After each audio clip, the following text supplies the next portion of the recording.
Shiv says that devotion, bhakti, can be for Saguna Brahma as well as Nirgun Brahma.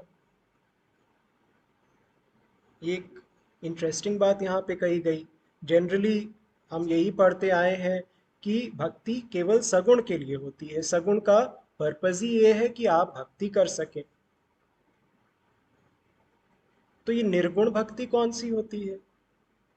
Actually यहीं पर हमें ये ध्यान रखना है कि भक्ति शब्द का अर्थ बहुत बड़ा है। भक्ति के अंतर्गत बहुत सी चीजें आ जाती हैं। तो जो गीता में वो 4 लेवल्स की भक्ति बताई गई, उसमें जो शुरुआत के जो लेवल्स हैं, अर्थार्थी, आर्तः, जिज्ञासु, वो तो सगुण भक्त है, वो सगुण लेवल तक है। लेकिन फिर जब हम्म। ज्ञानी की बात हम करते हैं, जो ज्ञानी भक्त है, जो सबसे बड़ा भक्त है, जिसके लिए सिर्फ भगवान ही भगवान है, सर्वम वासुदेवः, उसकी भी तो भक्ति तो है ही ना, वो भी तो भक्त है। तो वो है निर्गुण भक्ति। तो इसलिए यहाँ पे शिव पुराण में कहा कि भक्ति, ऐसा ना कहिए कि लोअर है और ज्ञान हम्म। ऊंचा है, भक्ति नीची है ज्ञान ऊंचा है, ऐसा मत मानिए। अभी बताया कि भक्ति और ज्ञान में कोई विरोध नहीं है, एक ही है, अगर आप सही मायने में समझें, उसका सही अर्थ समझें। तो इसलिए यहाँ पे कहा गया कि सगुण और निर्गुण भी वैसे ही कोई, उसमें कोई विरोध नहीं है अगर आप उनको सही मायने में समझें। तो सगुण हम्म। ब्रह्म और निर्गुण ब्रह्म दोनों की भक्ति होती है।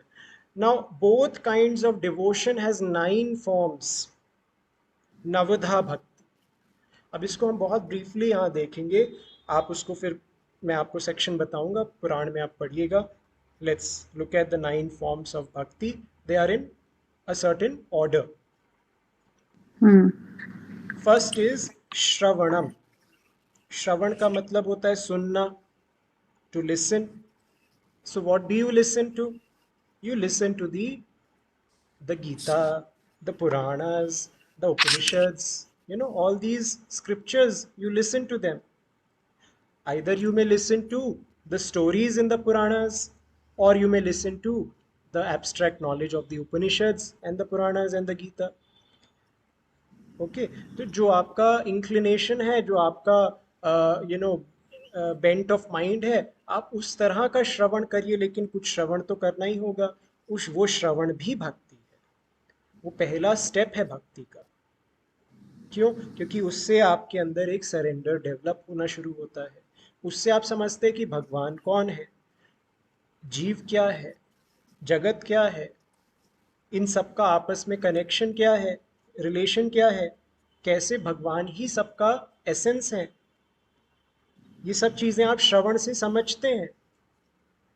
तो इसलिए श्रवण पहला स्टेप है, ज्ञान का भी भक्ति का भी। देन कीर्तनम। कीर्तन, कीर्ति का अर्थ होता है ग्लोरी, है ना, कि भगवान सबसे अच्छे हैं, भगवान सर्वव्यापी है, भगवान सर्वनियंता है, भगवान सर्वपालक हैं, पालन करता है। यही ग्लोरीज हैं, है ना। What is the nature of Bhagwan? So to sing the glories of Bhagwan is kirtanam. अब उसको हम गा भी सकते हैं, उसको हम जप भी सकते हैं, उसको हम पढ़ भी सकते हैं, जैसे आप चाहें वैसे कर सकते हैं। यहाँ पे कीर्तनम कहा गया है।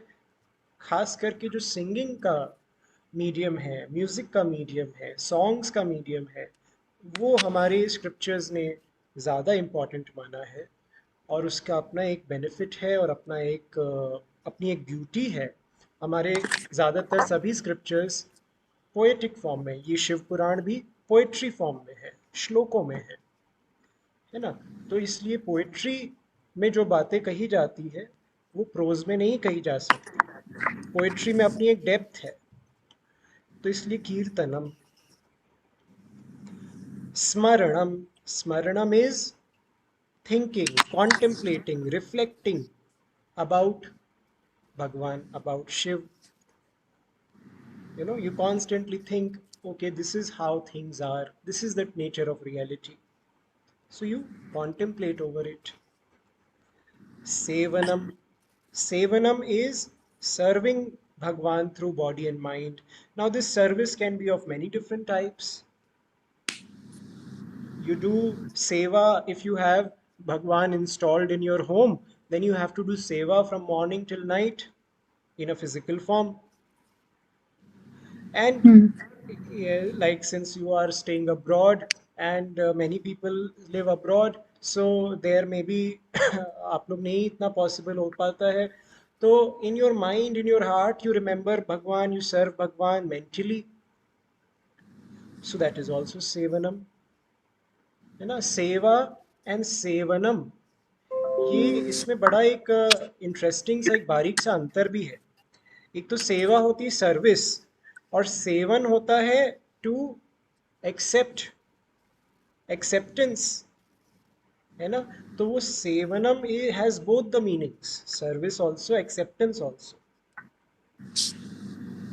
फिर दास्यम, that dasya bhav should be there, because you have to see yourself as a medium of Bhagwan, है ना.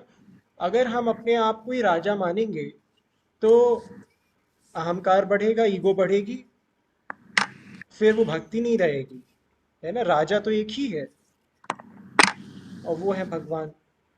सो we are all servants. So we have to be conscious of this fact. No matter how big we are in this world, we are a servant as compared to God.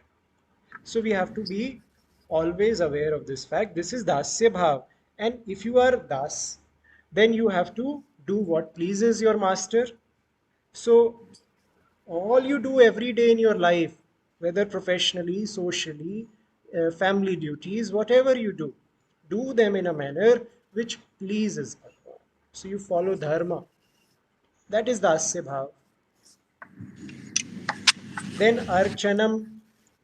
Archana is particularly the puja that we do, the Shodash Upchar, the 16 Upcharas that we saw in one of the previous classes.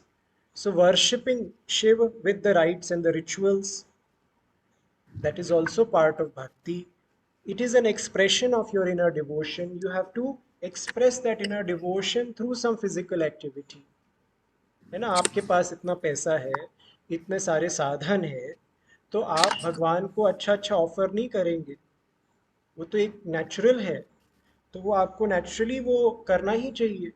जो भी आपके पास में है, जो सुंदर सुंदर जगत की वस्तुएं हैं, वो सारी आप समेट के लाइए और भगवान के सामने रखिए. वो अर्चना है. Then vandanam. Vandanam is meditation. And this bowing down, this Sashtang Dandavat Pranam is Vandanam.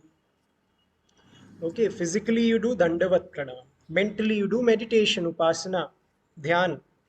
That is Vandanam. So you spend some time doing some amount of meditation of Bhagwan. Then Sakhyam. Sakhyam is that Sakha Bhav.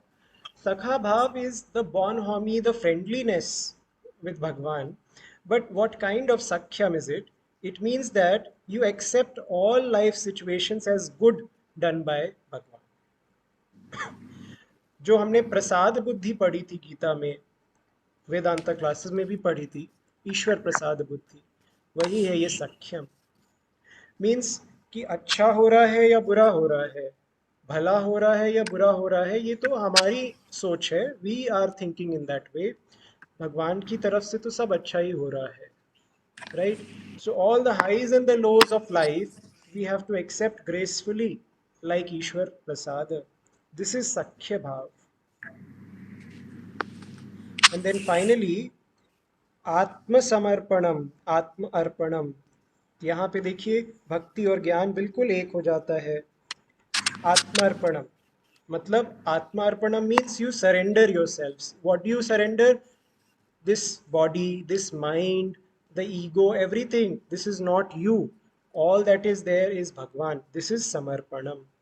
So surrendering everything to Shiva means you give up your attachment to your house, to your family, to your possessions, to your titles, to your achievements, to your success, to your name, fame, all of this you have to give up.